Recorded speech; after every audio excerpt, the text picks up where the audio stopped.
Terkadang, hidup mengusirmu, hanya untuk membawamu kembali pada saat cinta hampir mati. Rumah sakit itu memiliki aroma yang sama seperti biasa. Alkohol, obat-obatan, dan tergesa-gesa. Suara langkah kaki para perawat memotong lorong seolah-olah waktu sendiri terburu-buru untuk melupakanku. Berbaring di atas ranjang, aku menatap langit-langit putih. Kahaya dinjin sikan menembus tubuhku. Membuatku semakin transparan. Seolah-olah kehidupan sudah mulai berpamitan dariku. Anakku masuk. Anak laki-laki yang dulu kuajari mengayuh sepeda. Yang dulu kuajari menulis namanya sendiri. Tapi kini, matanya tak lagi mengenaliku. Ayah, dokter bilang ayah sudah boleh pulang. Pulang? Aku bertanya, pura-pura tak mengerti. Ja, sudah cukup. Ayah tidak perlu di sini lagi. Ayah malah menyusahkan. Kata, menyusahkan, berputar di dalam diriku. Menggema di setiap sudut yang dulu pernah dipenuhi cinta. Menyusahkan. Ia berbicara tanpa emosi. Seperti seseorang yang ingin membuang beban, bukan seorang ayah. Aku mengambil pakaianku yang terlipat di sudut. Tanggangku gemetar. Bukan karena takut tapi karena tubuhku berusaha mempertahankan martabatnya. Aku bangkit perlahan. Menatapnya, yang kini berdiri membelakangiku. Ingin berkata bahwa aku mencintainya. Tapi kusadari, cinta yang diucapkan saat itu akan terdengar seperti kelemahan. Aku berjalan menuju pintu. Suara langkah kakiku menjadi satu-satunya suara yang menemani kami. Dan ketika pintu tertutup, aku merasa sesuatu di dalam diriku pecah. Untuk selamanya. Di luar, udara dingin, tapi jujur. Angin menampar wajahku, seolah berkata, "Kau masih hidup." Rasakanlah. Aku berjalan tanpa tujuan. Jalan-jalan terasa terlalu panjang bagi seseorang yang sudah tak punya arah untuk pulang. Tubuhku lelah, hatiku berat. Aku duduk di bangku taman. Minatap langit mendang. Dan bertanya dalam diam. Tuhan, apakah ini? Apakah begini cara berakhirnya sebuah hidup yang penuh cinta? Orang-orang berlalu cepat. Tak ada yang menatap. Tak ada yang melihat. Saat kau menua, dunia seolah berganti musim tanpa memberitahumu. Semua berlari menuju musim panas, sementara kau tertinggal di musim dingin. Aku tetap di sana sampai gelap. Telepon tak berbunyi. Tak ada, ayah, maaf. Tak ada, pulanglah. Hanya angin, meniupkan kebenaran yang tak ingin kudengar. Aku masuk ke sebuah kafe. Memesan segelas air. Gadis di balik meja tersenyum, tanpa tahu bahwa senyumnya adalah satu-satunya kebaikan yang kuterima hari itu. Apakah ayah baik-baik saja? Ya, hanya lelah. Tapi itu bukan kelelahan fisik. Itu adalah jiwa yang tak lagi menemukan tempat untuk beristirahat. Aku berpikir untuk pulang. Tapi aku bertanya pada diri sendiri, untuk apa? Rumah tanpa sentuh hanyalah dinding. Aku naik bus apa saja. Duduk di dekat jendela. Kota berlari di luar sana. Sementara di dalam diriku, segalanya berhenti. Aku memejamkan mata dan memohon pada Tuhan satu hal saja. Jika masih ada sesuatu yang perlu disembuhkan, berilah aku sebuah tanda. Tapi, jika memang sudah berakhir, biarkan aku pergi dengan tenang. Bus berhenti. Aku turun tanpa tahu di mana aku berada. Telepon di sakuku bergetar. Nomor tak dikenal. Halo. Di seberang sana, terdengar suara tenang namun mendesak. Tuan Antonio? Ini Dokter Rafael dari rumah sakit. Bisakah Bapak kembali? Tolong. Jantungku berdegup kencang. Apakah terjadi sesuatu dengan anak saya? Hening. Lalu dokter itu menjawab dengan suara berat. Dia meminta agar kami memanggil Bapak. Katanya, dia perlu bertemu ayahnya.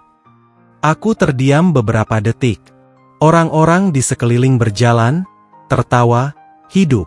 Tapi bagiku, waktu berhenti. Aku berlari. Tanpa berpikir, tanpa merasakan tubuhku sendiri, angin menerpa wajahku, seolah takdir sendiri mendorongku untuk kembali.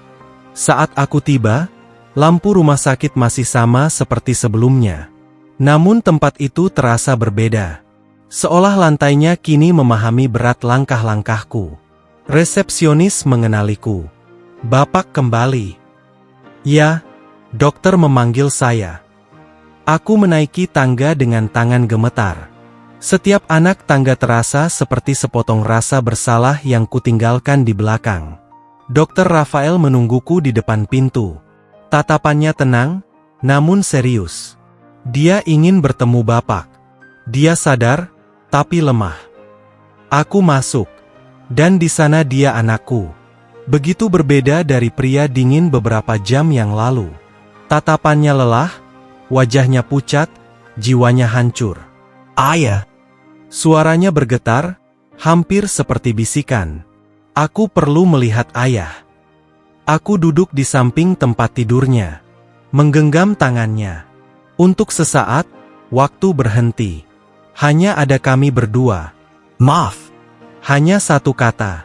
Namun di dalamnya ada semua kalimat yang selama ini tak pernah ia berani ucapkan. "Ermata jatuh." Miliknya dan milikku. Dan saat itu aku menyadari, kadang, pengampunan tidak datang lewat kata-kata, melainkan lewat kehadiran. Monitor di samping tempat tidur berbunyi perlahan. Seolah suaranya menandai irama pertemuan kami kembali. Ia menggenggam tanganku erat. Aku dulu pikir ayah adalah beban. Tapi ternyata ayahlah yang membuatku tetap berdiri. "Dadaku sesek." Aku ingin menangis keras. Tapi cinta telah mengajariku untuk diam.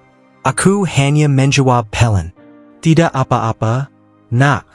Aku tak pernah benar-benar pergi dari sini." Tatapannya dipenuhi cahaya. Seolah pengampunan memiliki warna. Malam turun perlahan di atas rumah sakit. Lampu-lampu berkelap-kelip, dan suara mesin-mesin itu berjalan seirama dengan napas anakku. Aku tetap di sana, duduk di sampingnya, menggenggam tangannya, mendengarkan setiap helaan napasnya seolah-olah itu adalah pengakuan yang tak terucap. Di luar, dunia terus berputar. Tapi di dalam ruangan itu, waktu terasa berhenti. Dokter masuk dalam diam. Di wajahnya tampak beratnya seseorang yang membawa kebenaran yang menyakitkan. "Tuan Antonio, boleh saya bicara dengan Bapak di luar?"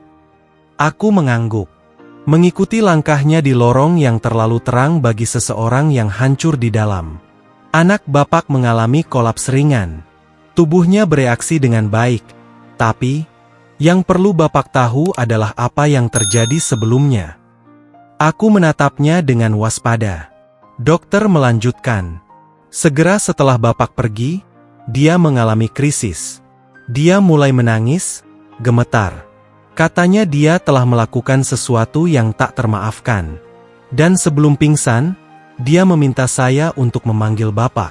Dia bilang, penjiwayaku." Hanya dia yang bisa memaafkanku.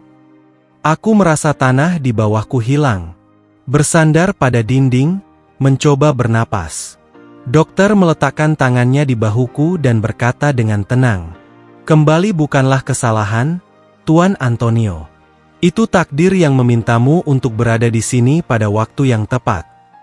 Aku kembali ke kamar. Wajahnya kini tampak lebih tenang. Seolah penyesalan telah membersihkan sesuatu yang tak bisa dijangkau oleh obat manapun. Aku duduk lagi, mengelus rambutnya, seperti dulu ketika ia masih kecil. Dan aku berkata pelan, hampir seperti doa, "Tidak apa-apa, Nak. Cinta tidak hilang. Ia hanya diam, sampai kita belajar mendengarnya."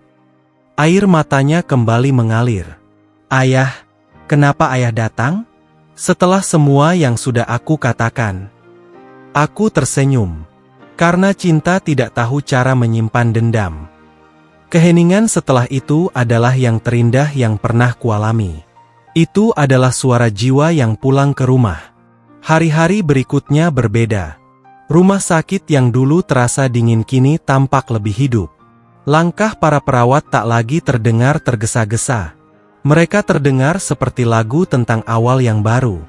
Anakku perlahan mulai pulih. Setiap pagi, ia memintaku untuk tetap tinggal.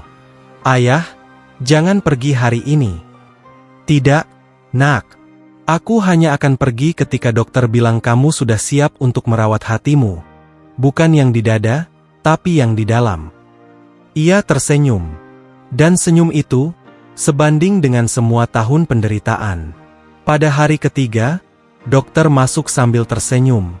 Dia sudah baik. Tapi jika boleh saya katakan, Tuan Antonio, saya rasa Bapaklah yang telah menyembuhkannya. Aku terdiam. Tak tahu harus berkata apa. Namun di dalam diriku, aku mengerti. Kadang, kesembuhan tidak datang dari obat-obatan. Ia datang dari kehadiran. Dari cinta yang bertahan ketika segalanya menyerah. Pagi hari ketika ia diizinkan pulang, anakku menungguku di depan pintu. Di tangannya ada setangkai bunga. Sederhana, pemalu, dipetik dari taman rumah sakit. Ayah, ini untuk ayah. Untuk apa? Karena aku tak pernah memberi ayah apapun, sementara ayah telah memberiku segalanya. Aku memeluknya erat. Angin masuk melalui jendela, membawa aroma kopi dari koridor. Dan aku menyadari, bahkan udara pun terasa damai. Kami keluar bersama. Gerbang yang sama. Tapi bukan keheningan yang sama. Kali ini, keheningan itu ringan. Seperti seseorang yang akhirnya belajar mengatakan segalanya tanpa perlu berbicara. Hari ini, setiap kali aku melewati rumah sakit itu, aku berhenti sejenak, menatap jendela kamar tempat ia hampir pergi. Dan aku berbisik, "Terima kasih, Tuhan, karena telah memanggilku kembali." Ketika aku sudah berhenti ingin kembali, anakku kadang ikut bersamaku ke sana. Ia diam, menatap ke atas, seperti sedang berbicara dengan sesuatu yang tak terlihat. Suatu hari aku bertanya, "Apa yang kamu pikirkan saat menatap kamar itu?" Ia menjawab, "Aku berpikir, jika ayah tidak kembali waktu itu, aku tak akan pernah tahu apa itu cinta yang sebenarnya." Aku tersenyum. Cinta selalu kembali, nak. Kadang dalam bentuk jas putih, kadang dalam diam. Tapi ia selalu kembali.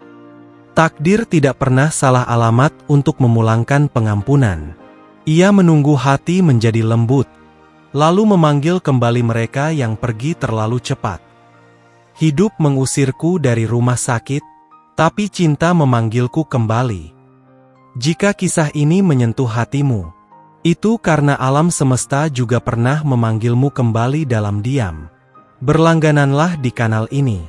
Di sini, setiap luka adalah doa yang tersembunyi, dan setiap pengampunan adalah keajaiban yang memilih untuk diceritakan. Tinggallah, Razakanlah.